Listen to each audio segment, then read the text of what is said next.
And in today's Hearts of Iron 4 video, I'm going to be talking about more things I want to see in HOI4. More specifically, 5 more things I want to see in Hearts of Iron 4 Man the Guns and future DLC. One idea for this was going to be mines, but as we all know, mines have been, well, added, so there's no reason to do that, so I had to change it out for something else.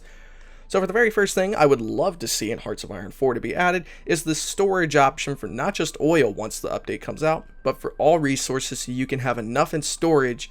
Once war breaks out, you'll be fine. The perfect example of this is with Germany, for example. They have no tungsten supply. Well, they have a little bit, but that's a little bit for artillery. There's not really that much that can do anything.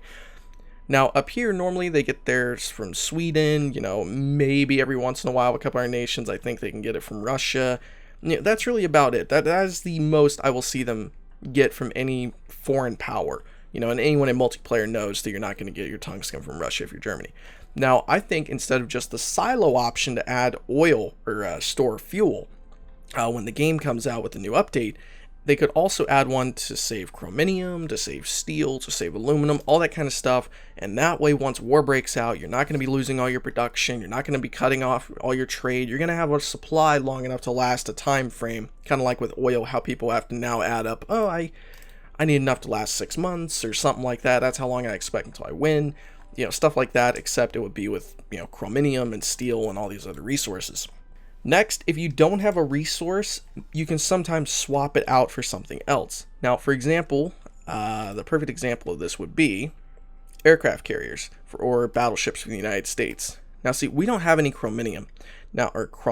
Something I would really want to see in HOI4 added is the option. If you don't have one resource, you can swap it out for something else, but it would double the cost.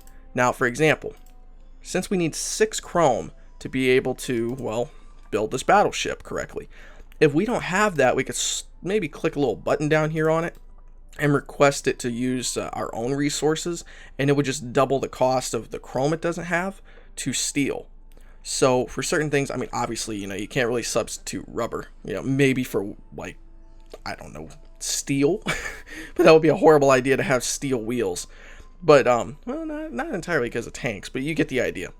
You would still need rubber. But for chromium, steel, tungsten, stuff like that, I feel like you should be able to swap out one resource and just cost twice as much of the base resource instead. I know this would kind of mess up trade a little bit, but that's why the second part of this idea comes in. If you do that, you get a weaker version.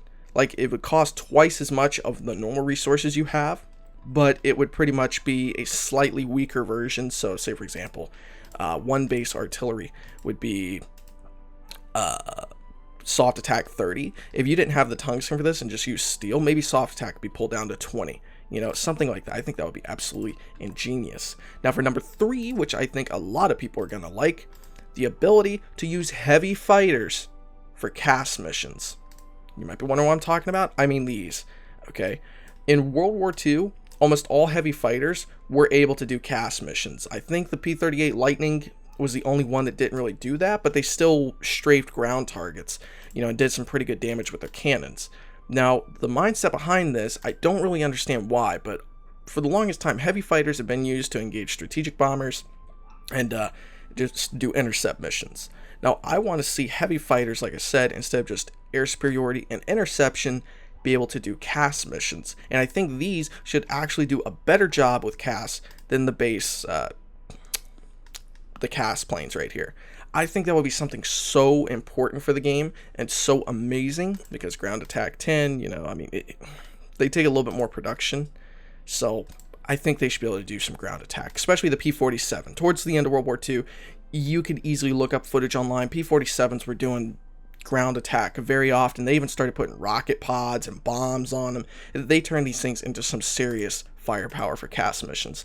Number 4, instead of the current way of annexing puppets where, say for example, if I wanted to annex the Philippines to the United States, I would have to send convoys or Lend-Lease or something like that to lower their autonomy down here, and then I would have to go up here and manage subjects. I think something that should be added is the option, if you don't want to go that route, depending on their level, you can just declare war on the puppet and then just kind of send a bunch of troops in, and then you would have to have your troops in that zone. Or maybe just having infantry in an area long enough will lower their autonomy. Like for every I don't know, one division more of your military you have there than theirs, it would lower the autonomy by like one a day, or something like that. So you could put like 40 troops there, and it would lower their autonomy 40 every single day if they had no troops whatsoever.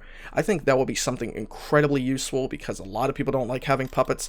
The UK, I've seen them occasionally enjoy the idea of having a British Raj if it's in multiplayer, but I still think that should be an option where you can actually kind of put your troops there, and then once you, you actually annex it that way, then you would have resistance for maybe a couple months or something, and then it would just kind of die down.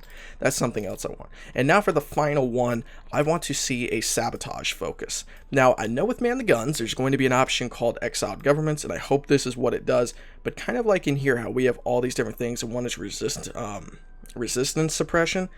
I want to see resistance addition or resistance operations or something that would be a continuous focus, and it would actually increase the resistance growth inside of territories that you don't own anymore.